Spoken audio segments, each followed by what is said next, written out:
One, like I am in a couple of UPSC, CMS, Telegram, and WhatsApp groups, and these are some of the common queries that the people who have been selected for the interview seem to have.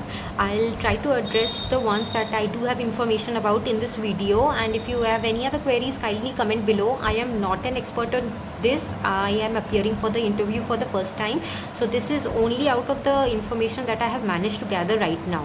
So one is about the travel allowance. Yeah, the travel allowance is only till 1400 rupees, and it doesn't matter whether you have come from like planes or first class AC trains or whatever. They will only repay you for the second class AC, the amount that goes for that for one person. And if you haven't filled up the TA form but you have clicked yes, only the people who have clicked yes during the DAF submission or the e-summon before the steps before that, only those will be getting paid. And if you haven't filled up them yet, before going for the interview, when you are entering the UPSC Bhavan, they will have some documents right over there, and some people are able to fill the TA form right then also, so do ask about that. Another thing is the interview timings and other interview questions. So for the interview timings, it's said that you have to appear at least 15 minutes earlier, like for the morning slot 8:45 and for the afternoon slot 12:45. But it would be ideal if you reach half an hour earlier at least, because if you have any missing documents or something like that, you'll be able to retrieve them again. The normal interviews are lasting from as much as 15 minutes to 30 to 45 minutes also. 30 to 45 minutes is pretty rare.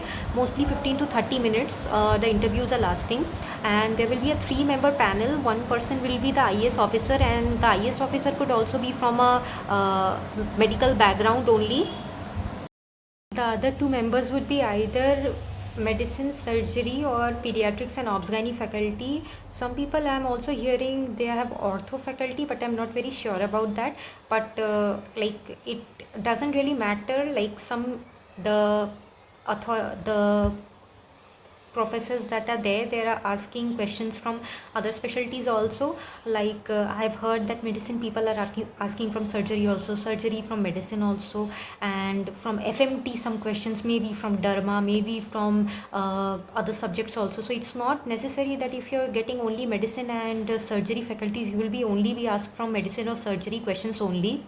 So yeah, and the questions, actually you have to go with a pretty open mind. It's not like a very regular interview. You have to know that they are assessing your personality and not really your academic prowess as such. Like yeah, of course they are assessing your academics, but if you are confident, like just stay confident and you should be okay. Because like everybody, out of the 100 questions, a lot of people get 50 to 60 as such, and people who have done well in the theory exams, they are the ones who get 70, 65 plus, and that decides it.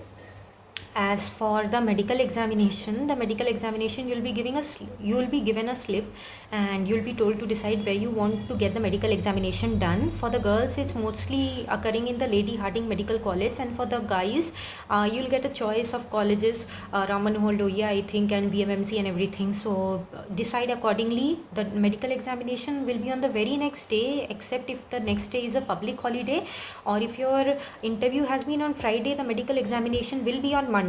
It won't be on Saturday or Sunday. So plan your travels accordingly. And during the medical examination, they will like give you a total slip of things that need to be done, and it's a very in-depth examination. So yeah, X-ray, USG for girls, and urine test, liver function test, and everything, fundus exam, eye examination and everything. Now one thing is there that you can skip the medical examination, and you'll have to send an email to the UPSC stating why you have skipped the examination, and it's approved mostly. Like nobody is rejected if they want to get it done later on. But what happens is, say they are very very particular about the medical examination. So say you get selected right now, and 6 months later, if you have not done your medical examination, they will call you 6 months later to do the medical examination.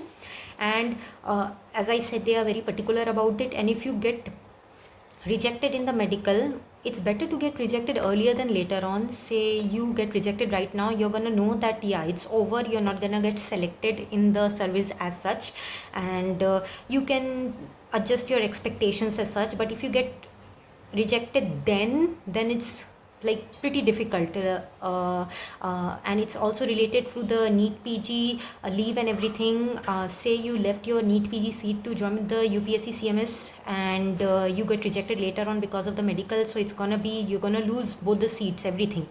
So it's better to get the medical examination done now.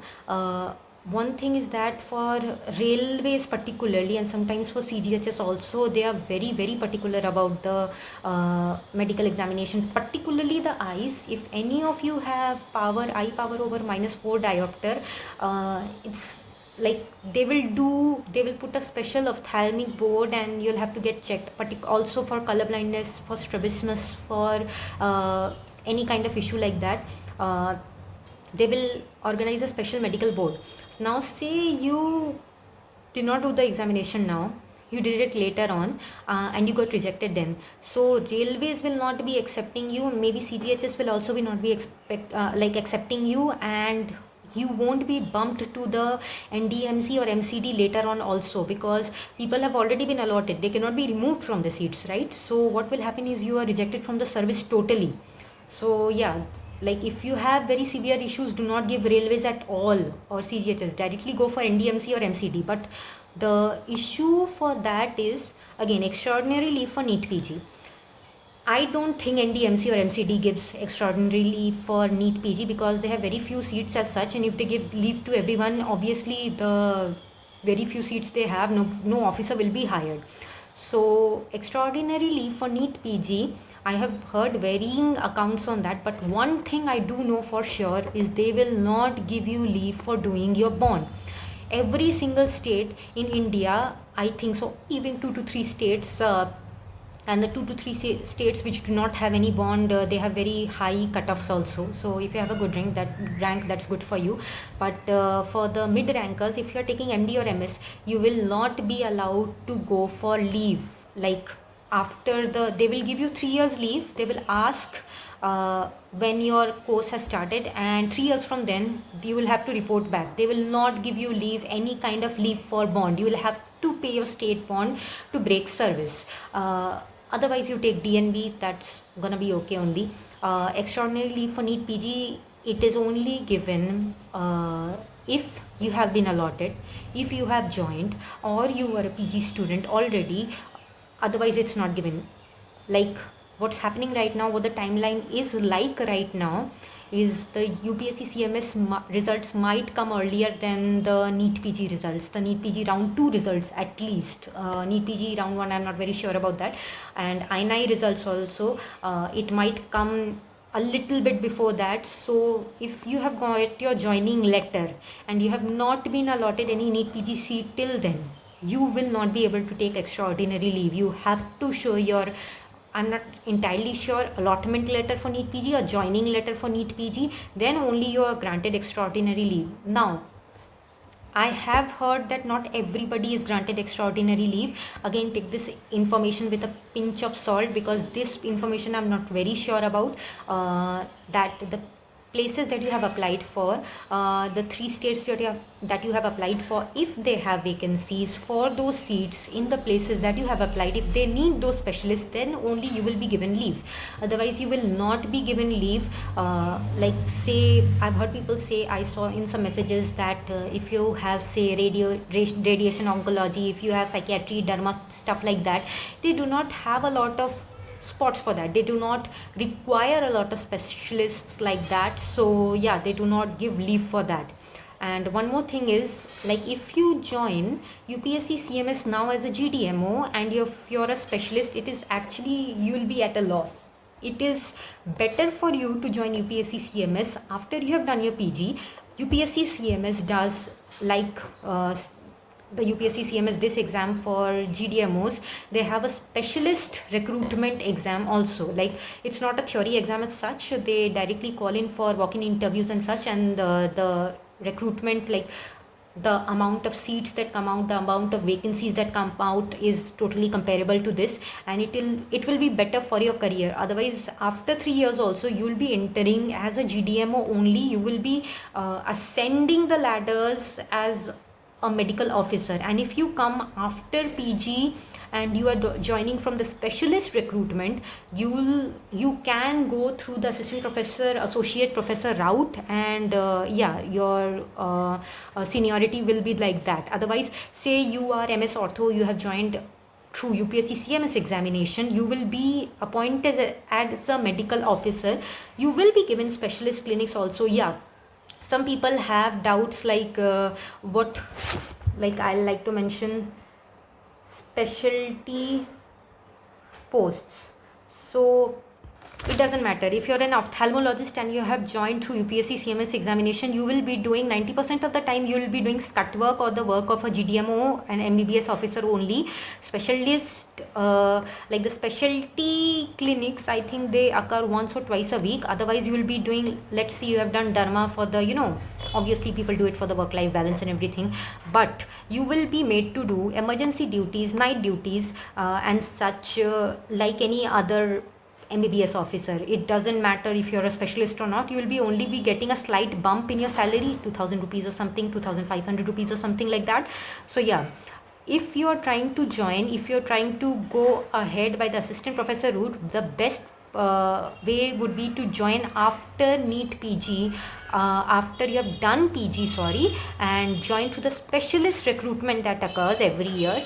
And then you will be able to get postings in the central government hospitals, the big central government hospitals, Ram Manohar Lohia, B.R. Ambedkar, Hindura hospitals. You will be entering as assistant professor, associate professor, like that. So better would be like that. And also for people who are getting leave, like pediatrics, obs-gynae, they mostly get leave. Medicine also gets leave, extraordinary leave for pursuing NEET PG, DNB, not MDMS. Like if you're doing MDMS, you'll have to pay the bond after that, 10, 30, 50 lakh, whatever. To the people who are taking leave right now, afterwards you are not going to get leave for NEET SS or NEET MCH. You're not going to get leave for that. So take that into account as well. Another thing people are asking is postings. So if you are from metro cities, CGHS should be your first priority, and like they post in metro cities only. But if you're from a small town, a rural area, CGHS shouldn't be your priority, because CGHS dispensaries are present only in metro cities. You should be opting for railways then, because railways is found in some tier 3 cities, some tier 2 cities, but the problem with railways is if you're from a metro, it's very very possible that you're gonna get thrown to tier 3, tier 2 cities. Another thing is there that cross zone transfers aren't allowed. So say you are from one part of India, you are from North India, you have been posted in South India, so all your transfers henceforth will be in South India only. So you go from Kerala to Tamil Nadu, Tamil Nadu to Maharashtra, but you do not go from Kerala to say Delhi or such. That kind of cross zonal transfer does not occur now. So be careful about that also. While you are applying for postings, you'll get a paper and you'll get 3 options for the states you want to put, and I think 2 cities in each state that you prefer. But like the posting is obviously not going to be like that. It's just a guidance for them where you want to be posted, but they'll obviously post you where there are vacancies present. If there is no vacancies in say Delhi, you're obviously not going to get posted there. So yeah, if you guys have any other doubts regarding the UPSC CMS exam, kindly comment below. And if there are a lot of doubts, I'll try to find any information on it and I'll make another video. Okay, bye bye.